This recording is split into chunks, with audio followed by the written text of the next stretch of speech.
2020, the world was hit by a devastating and generational pandemic. Schools are closed with no idea of return. Cities are empty with citizens forced to stay inside. Stores are closed with the idea of interaction completely disallowed. Masks are paraded as a set of hand sanitizer. The idea of every man for himself becomes predominant. The atmosphere is dim and gray as the world mourns. Lives and jobs have been lost, with the economy and unemployment rate being hit devastatingly. For 4 years, I taught at the Urban Promise School of Wilmington, and on March 12, 2020, I got the call from Principal Joel Orr that they would not have enough computers to sustain an online school program. I remember conducting a parent town hall, and Mr. Joel actually kicked off the meeting with an MLK quote from his college newspaper, the Maroon Tiger, in 1947. The function of education is to teach one to think intensively and critically. Intelligence plus character. That is the true goal of education. One of the most impactful stories I heard was from a single mother. She had to go as a nurse during COVID-19, grinding out extra hours while trying to go back to college to find a new career way. And at that time, she had 6 kids and only 1 computer. And that's when I knew that those kids, they deserved their fair shot at an education. They deserved their computers. Dr. King used to visit Oberlin all the time during the Civil Rights Movement, and in one of his visits he told the crowd of Finney Church, "The time is always right to do what is right." Well, I believe that the time was now, and I decided to start an Urban Promise Computers Drive for the kids and give them a star in the midst of darkness, as Dr. King would say. But during this time, a kneel loomed over the neck of innocence, and the world saw an inhumane horror unfold on tape, and we all knew. George Floyd was cruelly murdered. In an apartment, Breonna Taylor was found dead, with the bullets of racial injustice piercing her. At the time, COVID had spiked, and I was hit with the dilemma. Do I go out and protest, or do I stay home in lockdown? And that's when I remembered the words of Dr. King.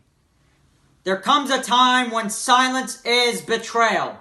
Boiling with centuries of mistreatment for a group of people who did nothing wrong, I marched in solidarity with the citizens of Delaware as the cries for, "Say his name, George Floyd! Say her name, Breonna Taylor!" filled the atmosphere.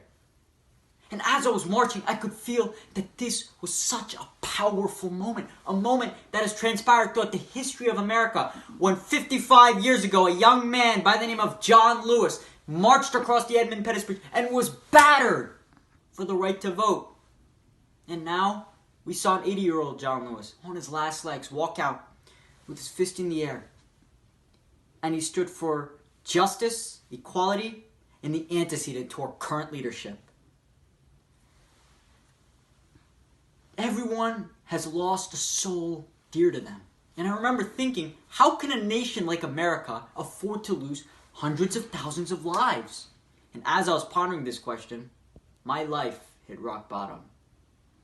I lost my beloved grandfather to COVID-19, and I had to watch through a screen miles away as a man who smiled and laughed with his family was forced to be buried alone, like a nobody.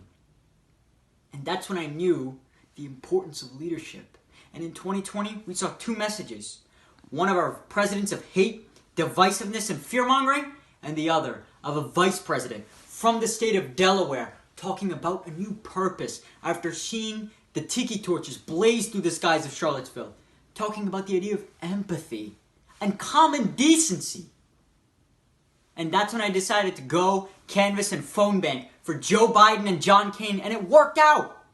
We were able to get 150 million votes, record voter turnout, something John Lewis relentlessly fought for. And I remember thinking at the time, how did this happen?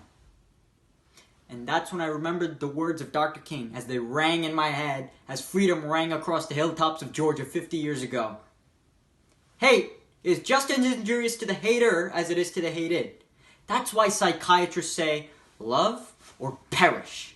Hate is just too much a burden to bear. Love finds a way. Love is the reason why I was able to raise 70 computers for Urban Promise. Love is the reason why protests turned into legislation passed across the nation. Love is the reason why Americans were able to unite as one, as a people, to combat the virus. I know everyone has had a tough year, but as we head into a new age, We hold a glorious opportunity to inject a new dimension of love into the veins of civilization.